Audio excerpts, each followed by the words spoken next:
काबऱ्या खडक धरणाच्या कामात मोठा घोटाळा. खासदार ॲडव्होकेट गोपाल पाडवींनी केली कामाची पाहणी.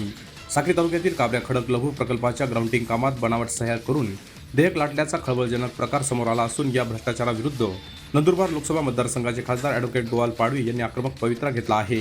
विशेष म्हणजे दुर्गम भागातील या कामाची सत्यता पडताळण्यासाठी खासदार पाडवींनी स्वतः दुचाकीवरून प्रवास करत कामाची पाहणी केली आहे. जलविज्ञान विभाग नाशिकच्या पत्रातील संशयानुसार ठेकेदार प्रवीण अडावत यांनी केलेल्या कामाचे देयक काढताना चक्क बनावट स्वाक्षरीचा आधार घेतल्याचा ठपका असूनही अद्यापही ठोस कारवाई झालेली नाही. सुमारे 1 कोटी रुपयांपर्यंतच्या देयकांबाबत संशय असतानाही कोणतीही स्वतंत्र गुणवत्ता तपासणी किंवा दोषी अधिकाऱ्यांवर शिस्तभंगाची कारवाई न झाल्याने धरणाच्या सुरक्षिततेवर गंभीर प्रश्नचिन्ह निर्माण झाले आहे. या प्रकरणी तातडीने फौजदारी गुन्हा दाखल करून निष्पक्ष चौकशी करण्याची मागणी खासदार ॲडव्होकेट गोपाल पाडवी यांच्यासह काँग्रेसचे साक्री तालुकाध्यक्ष भानुदास गांगुडे, मधुकर बागुल, विश्वास बागुल, सुनील बहिरम, टेट्या कोकणी, गणेश गावित, संदीप भोये व परिसरातील नागरिकांनी केली आहे. प्रशासनाने याकडे दुर्लक्ष केल्यास जनतेच्या सुरक्षेसाठी तीव्र आंदोलन छेडण्याचा इशाराही यावेळी देण्यात आला. Bureau report, express news Marathi, Sakri. Sakri तालुक्यामध्ये अनेक ग्रामस्थांनी तक्रारी केली होती की काबऱ्या खडक धरणाचं पाणी करून घ्यायला पाहिजे. त्यामुळे मी एक लोकप्रतिनिधी म्हणून आणि संसदीय सदस्य म्हणून आज जो तुम्ही पाहत असाल स्पॉटवर आलो आहे. काबऱ्या खडक धरणाच्या इथे आलो आहे. तुम्हाला एक विषय सांगू इच्छितो की अनेक ग्रामस्थांनी तक्रारी केली आहे की हे पूर्ण होत नाही आहे आणि हे पूर्ण न झाल्यामुळे अनेक गावांना, अनेक ग्रामस्थांना फार पाणीचा त्रास होतो आहे. इतका पाऊस पडल्यानंतरही इथे पाणीचा स्रोत कमी आहे आणि शेतकऱ्यांना ते पाणी भेटत नाही. त्या संबंधित विषय मी दिशा समितीमध्ये आणि DPCमध्ये, जिल्हा नियोजन समितीमध्ये काढलं होतं. पहिल्याच मीटिंगमध्ये काढलं होतं. त्यावेळेसही मला समाधानकारक उत्तर भेटलं नाही. त्यानंतर दुसऱ्यांदा मी दिशा समितीमध्ये परत एकदा बैठक घेतली. त्यामध्ये विषय काढला की ह्याची वस्तुस्थिती काय, मला खरं सांगा, काय स्टेटस आहे, मला त्याबद्दल सांगा. एक वेळेस तर अधिकारी आले नव्हते, त्यांनी नोटीस इश्यू केली. मग ते आले.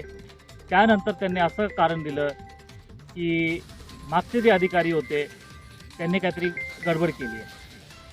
पण आम्ही ते तपास केल्यानंतर, त्याचे पुरावे, डॉक्युमेंट्स आणल्यानंतर अशी माहिती भेटली की त्याच्यामध्ये भ्रष्टाचार झाला होता. काही सिमेंटचे बॅग वापरले गेले होते, त्याच्यावरती खोटी सिग्नेचर केली गेली आहे आणि त्या व्यक्तीने, मागचे जे इंजिनियर होते, त्यांनी तक्रारसुद्धा दिली आहे, कंप्लेंटसुद्धा दाखल केली आहे, पण त्याच्यावरही काही दखल घेतलं गेलं नाही. असं असताना मला एक लोकप्रतिनिधी म्हणून असं वाटतं की निश्चितपणे हे काबऱ्या खडक धरणावर मोठा भ्रष्टाचार झाला आहे आणि निश्चितपणे त्याच्यामध्ये संबंधित अधिकारी किंवा लोकप्रतिनिधीसुद्धा असेल याच्यामध्ये, असं मला शंका येते आहे. तर निश्चितपणे मी तर याच्यावर स्वतः कारवाई करणार आहे आणि ग्रामस्थांबरोबर इथे धरणाच्या स्पॉटवर आम्ही इथे आंदोलन करू आणि महाराष्ट्र सरकार आणि अधिकाऱ्यांविरुद्ध अगर कारवाई झाली नाही, ज्याने पण पैसे खाल्ले असेल, ज्याने भ्रष्टाचार केला असेल, त्याला शिक्षा बसली नाही, तोपर्यंत आम्ही आंदोलन सोडणार नाही आणि येत्या भविष्यात आम्ही एक तारीख ठरवणार आहोत आणि निश्चितपणे जवळपासचे गाव आहेत म्हणजे सर्व ग्रामस्थ येतील आणि इथे आंदोलन करू आणि आमची मागणी आहे ते आपल्यासारखे मीडियासमोर आणि आम्ही उपस्थित करू. महाराष्ट्रभरचे मीडिया येईल असं आम्ही आशा करतो आणि निश्चितपणे महाराष्ट्र सरकार याच्यामध्ये दखल घेईल.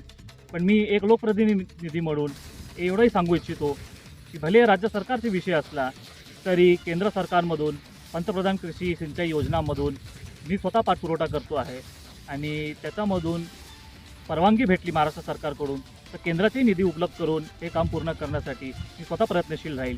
पण नाही झालंच तर निश्चितपणे महाराष्ट्र सरकारला करावं लागेल.